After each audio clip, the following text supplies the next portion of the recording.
Bismillahirrahmanirrahim. Assalamualaikum warahmatullahi wabarakatuh. Ya, dari hasil tugas yang kemarin diharapkan tampilannya akan seperti ini. Ya, kita sudah punya layout di awal dengan pilihan menu 1, menu 2, menu 3, lalu kita punya dashboard. Dashboard ini kalau kemarin teman-teman buat, ini adalah file home.php, lalu ini adalah file header.php, ini adalah file menu.php, dan ini adalah file footer.php. Ya. Lalu berikutnya, kalau kita berbicara modul yang saat ini teman-teman sudah miliki, maka langkah yang harus kita buat adalah sekarang kita ingin membuat database-nya. Ya. Nah, sebelum kita membuat database, maka kita lakukan konfigurasi dulu. Nama database kita yang akan kita gunakan apa, drivernya seperti apa. Nah, untuk melakukan konfigurasi database, kita buka Explorer-nya. Kemarin kita simpan di dalam folder CI. Lalu double klik folder application, lalu double klik folder config, lalu kita pilih database. Ya. Di database nanti kita tambahkan di database-nya, lalu kita punya DB driver-nya, kita punya username, kita punya hostname. Ini yang cukup kita tambahkan. Hostname-nya saat ini kita berada di localhost, username-nya kita ada di root, database-nya nanti kita buat dengan nama Fasilkom. Lalu DB driver-nya ini tetap, nggak usah diubah-ubah. Yang lain pun biarkan saja, nggak usah kita lakukan perubahan. Setelah database kita lakukan, langkah berikutnya adalah kita mulai membuat database kita Fasilkom.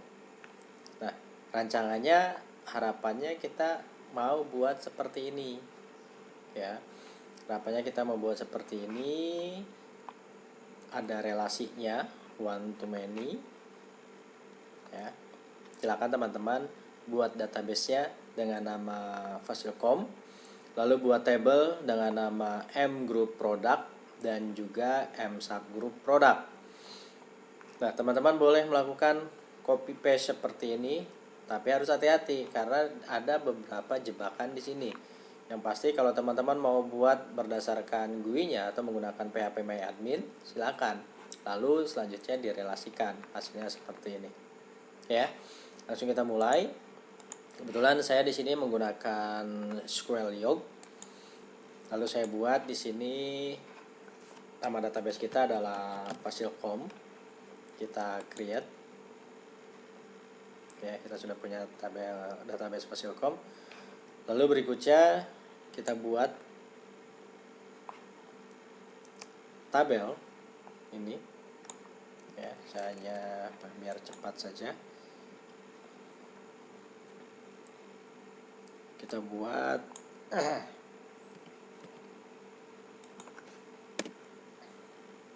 ya, kita buat tabel M Group Product. Terus saat. Lalu berikutnya saya akan buat tabel M Subgroup Product.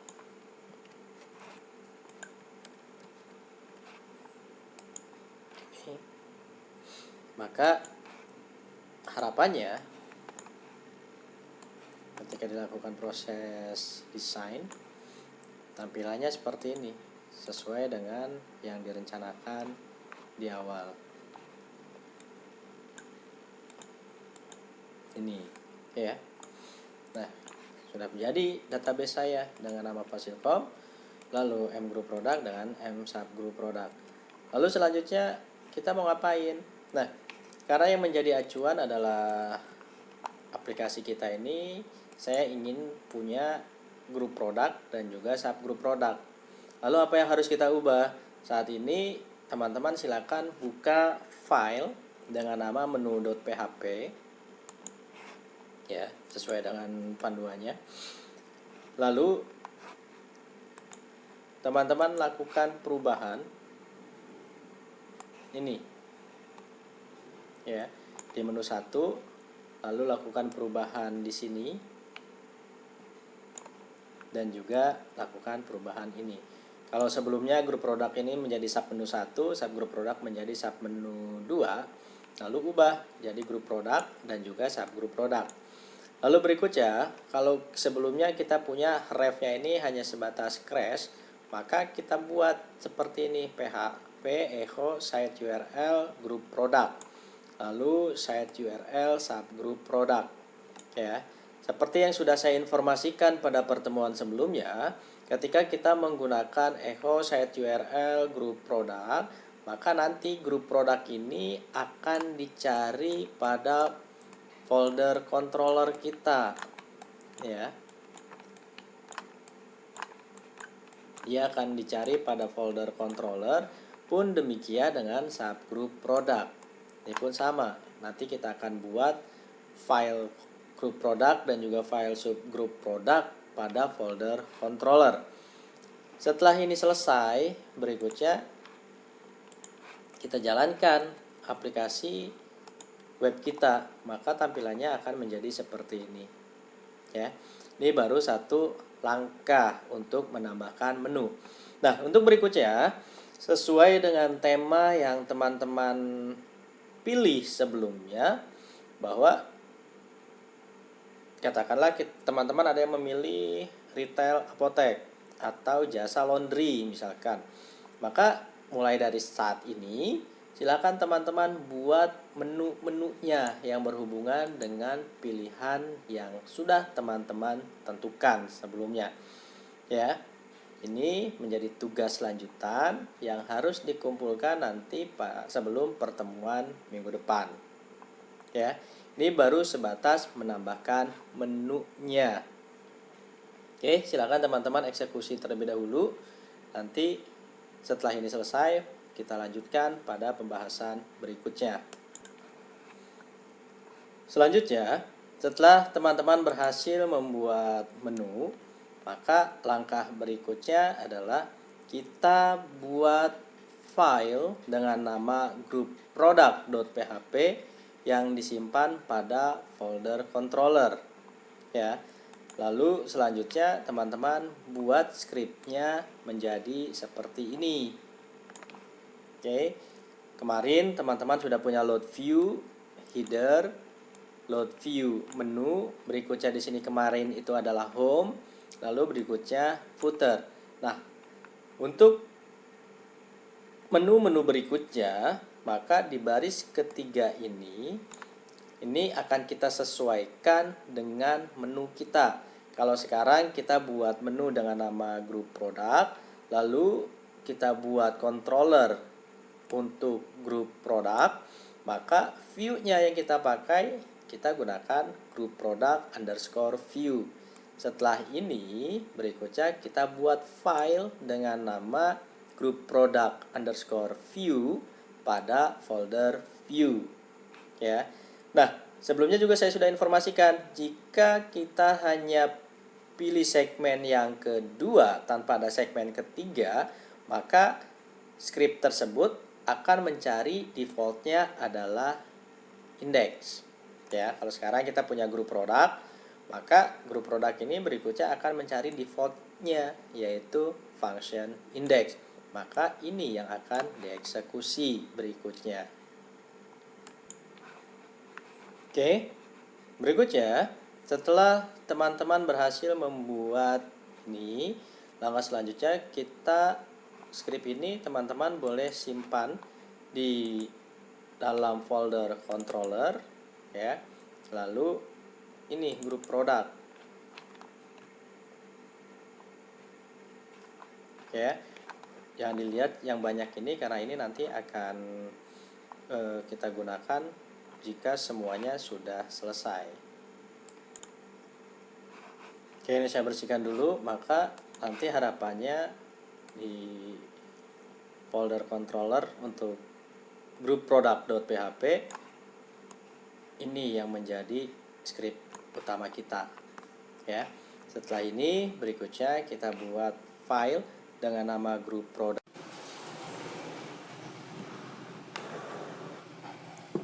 Ya, selanjutnya kita buat file group product view dengan harapan tampilan nantinya akan menjadi seperti ini, ya.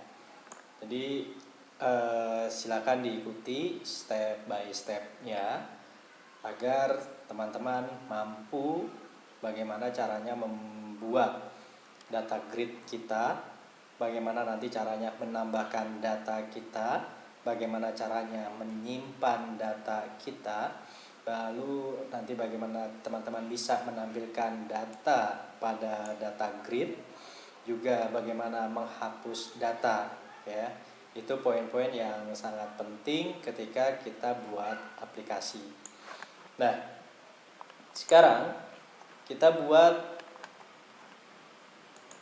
file dengan nama group product view sesuai yang diarahkan tadi di folder controller, itu ya. Nah, kita buat file dengan nama group product view, disimpan di dalam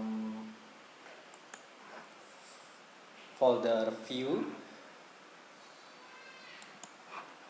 Tampilannya akan menjadi seperti ini nanti codingan kita.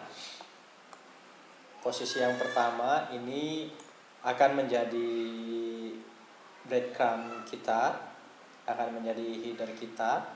Lalu berikutnya ini akan menjadi informasi bahwa kita akan membuat kelompok produk.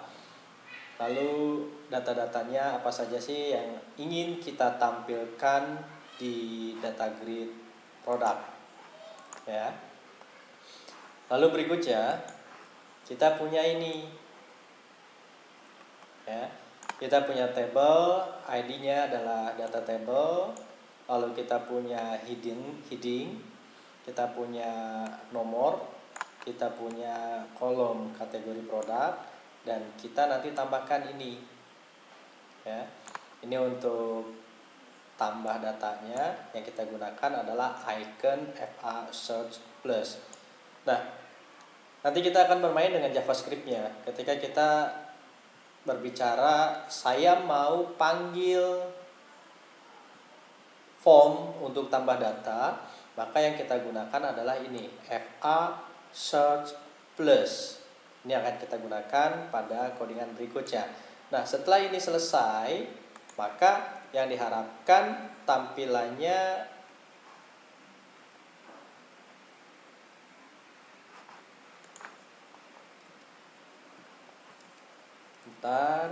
maka tampilannya inginnya seperti ini. Tapi ketika codingan tadi sudah tampilannya seperti ini, kita sudah punya tombol tambah tadi yang FA Search Plus ini belum bisa kita gunakan. Kenapa belum bisa kita gunakan? Karena kita belum buat formnya, ya. Kita belum buat formnya. Nah, setelah ini selesai, langkah selanjutnya kita buat bagaimana caranya agar tombol tambah ini bisa kita manfaatkan untuk menampilkan form dia, ya. Selanjutnya kita buat agar tombol tambah tadi menampilkan form ini yang kita inginkan. Bagaimana caranya? Langkah yang harus kita lakukan adalah kita tambahkan file modal dialog seperti yang saya blok ini di bawah script yang pertama tadi, ya. Di bawah script yang pertama tadi, maka hasilnya akan menjadi demikian, ya. Lihat posisinya ada di baris kesekian, di atasnya tadi yang awal tadi. Nah, apa yang kita gunakan? Nanti yang kita gunakan adalah ID-nya mkategori. Ini nanti akan kita panggil. Lalu kita punya kategori produk, ini untuk headernya kita. Lalu ini yang kita manfaatkan, formnya, ya. Di form ini kita punya name-nya adalah mkategori.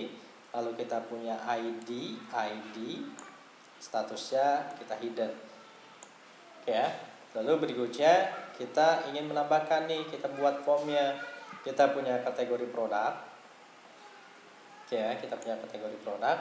Lalu namanya adalah txt group product, ya, namanya adalah txt group product. Lalu berikutnya kita punya tombol simpan yang kita beri ID-nya adalah button simpan, name-nya button simpan, type-nya adalah button. Ini baru sebatas membuat formnya. Lalu memanggilnya di mana? Memanggilnya di sini, ya. Memanggilnya di sini.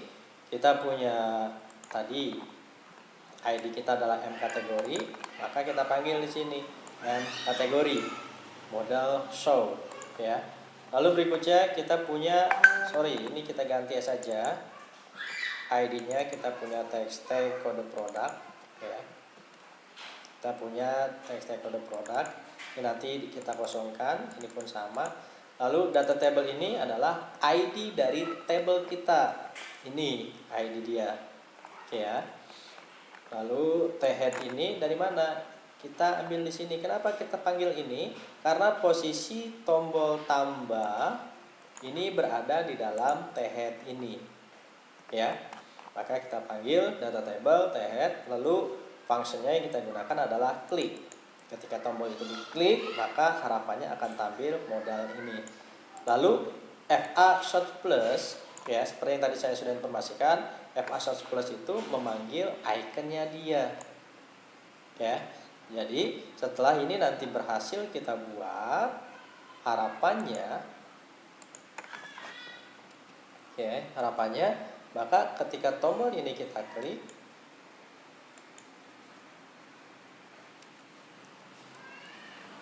lalu kita simpan, harapannya ketika tombol ini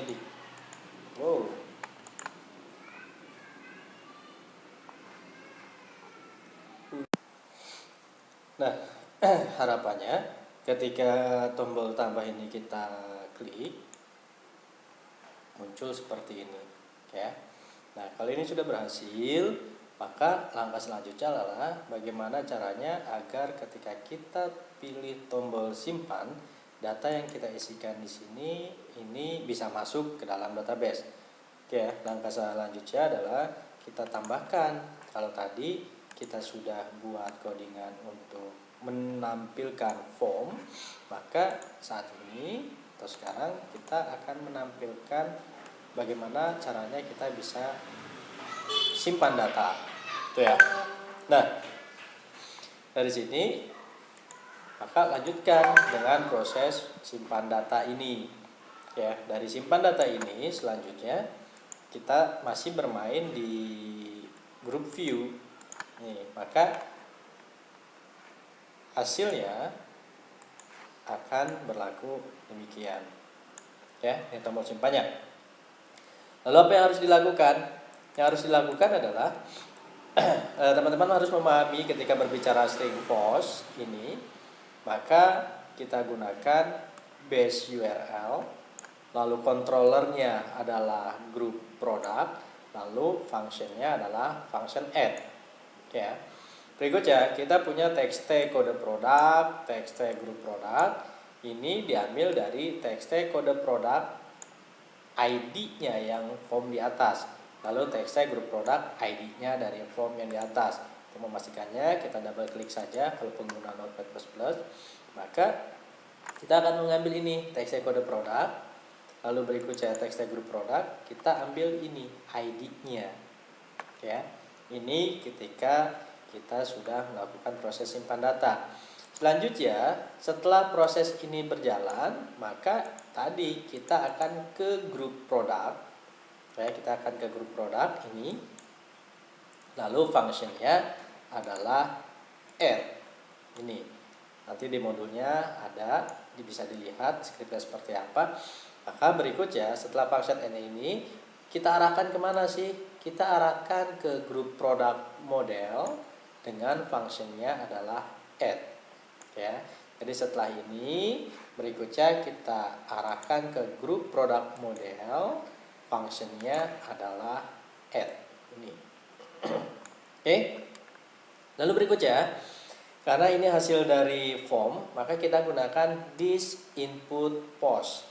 Txt group produk ini, ya, ingat, txt group produk ini didapat dari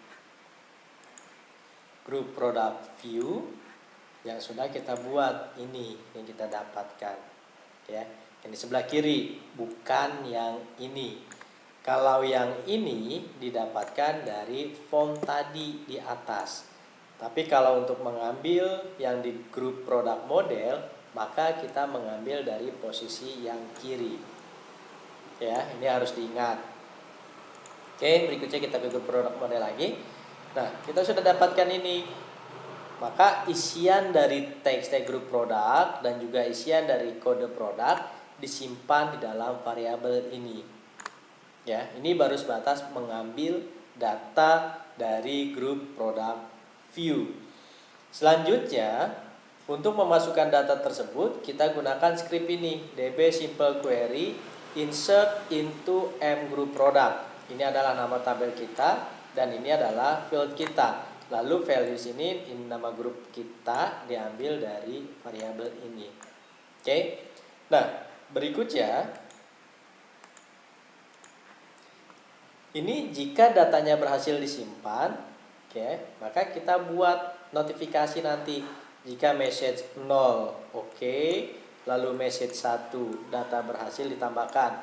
Ini kalau berhasil ditambahkan, ya. Lalu berikutnya kita lihat lagi di script yang bawahnya. Ini. Jadi jika ini berhasil, scriptnya adalah ini. Jika tidak berhasil, maka scriptnya adalah ini. Nah, di sini saya tambahkan menggunakan this db error. Maksudnya, nanti ketika dia nggak berhasil, errornya apa sih? Gitu ya. Ketika berbicara errornya apa, maka kita punya nih. Kita punya JSON encode.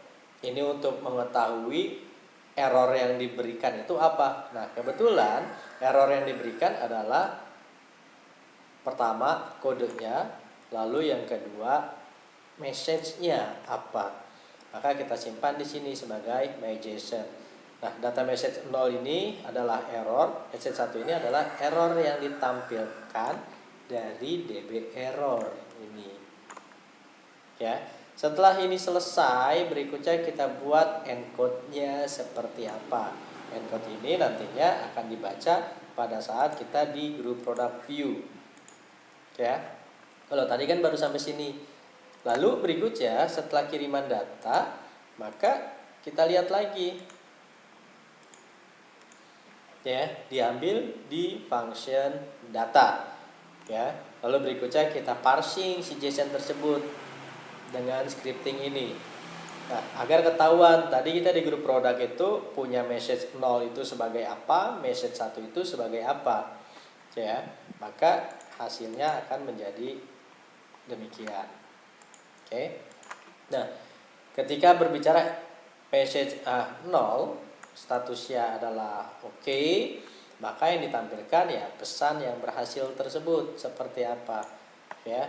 Lalu ini untuk memberikan waktu berapa lama sih pesan tersebut akan ditampilkan. Setelah pesan tersebut ditampilkan, maka kita kosongkan lagi kode produknya dan juga grup produk. Ini jika statusnya adalah oke. Lalu berikutnya, selain statusnya oke, maka akan tampil seperti ini. Tetap menggunakan obj message yang pertama. Hanya bedanya kalau yang ini oke, kalau ini yang tidak oke. Ya. Ini script untuk proses simpan data. Lalu hasil yang diharapkan itu seperti apa sih? Oke, kita coba. Ketika kita tambah data, katakanlah kode produknya, kategori produknya adalah buku tulis misalkan. Maka ketika kita simpan, hasilnya demikian, data berhasil ditambahkan. Untuk sementara kita lihat dulu di database kita pada tabel M group produk, ya, maka hasilnya adalah buku tulis ini. Oke, bisa dipahami ya. Lalu berikutnya, ketika kita ketikkan lagi buku tulis misalkan, kita simpan lagi, oke, maka dia akan muncul nih duplikat entry untuk buku tulis. Kenapa dia duplikat entry? Karena bisa jadi ketika kita berbicara kategori produk, ya kategori produk ya cukup satu lah buku tulis saja. ya penamaannya, walaupun kita buat ID-nya auto increment ya, tapi kita sudah bisa setting lagi bagaimana caranya agar penamaannya tidak sama. Itu kembali lagi pada database yang kita buat sebelumnya ya. Kalau berikutnya kita masukkan lagi buku tulis kedua, maka hasilnya ini data berhasil ditambahkan ya. Kita lihat lagi hasilnya demikian. Nah, ini baru sebatas proses simpan data ya.